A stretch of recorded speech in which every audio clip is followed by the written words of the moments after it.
Assalamualaikum warahmatullahi wabarakatuh.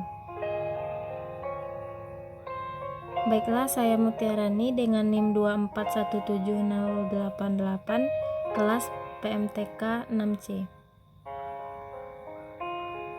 Baiklah, saya akan melanjutkan penjelasan yang telah dijelaskan oleh rekan saya sebelumnya, yaitu tentang divergen murni, teorema 3.6.1 dan contoh 3.6.2. Nah, bagaimana dengan teorema 3.6.3? Nah, teorema inilah yang akan saya jelaskan selanjutnya.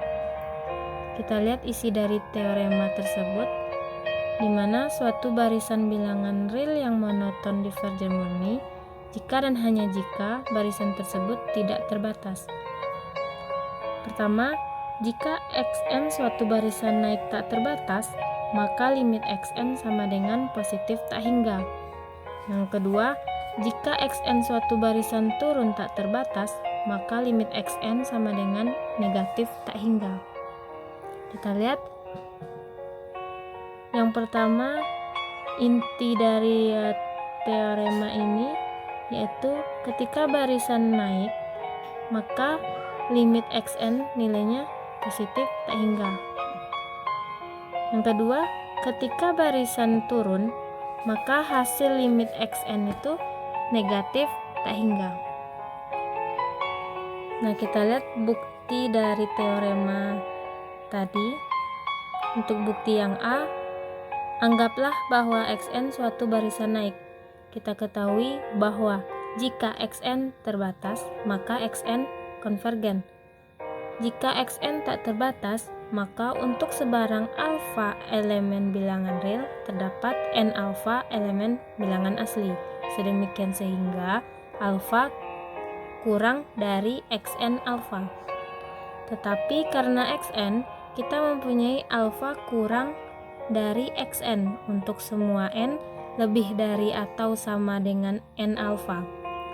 Karena alfa sebarang, maka limit n sama dengan positif tak hingga. Nah, bukti yang untuk kedua dibuktikan dengan cara yang serupa. Teorema perbandingan berikut senantiasa akan dipergunakan dalam menunjukkan bahwa suatu barisan divergen murni.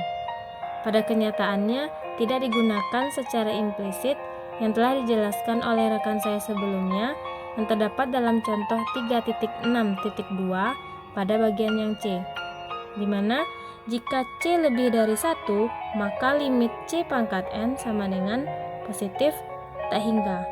Nah, jika C ini lebih dari 1, maka limit C pangkat n itu positif dari tak hingga. Misalkan C sama dengan 1 ditambah beta, di mana beta ini lebih dari alfa. Jika diberikan alfa elemen bilangan real, misalkan K alfa suatu bilangan asli, sedemikian sehingga K alfa ini lebih dari alfa per beta. Jika n lebih dari atau sama dengan K alfa, maka itu berasal dari ketimpangan Bernoulli yang menyatakan bahwa C pangkat n sama dengan 1 ditambah beta dipangkatkan n lebih dari atau sama dengan 1 ditambah n beta lebih dari 1 ditambah alfa lebih dari alfa. Nah, itulah limit C pangkat n sama dengan positif tak hingga. Nah, itulah teorema 3.6.3. Nah, teorema selanjutnya akan dijelaskan oleh rekan saya selanjutnya. Terima kasih. Assalamualaikum warahmatullahi wabarakatuh.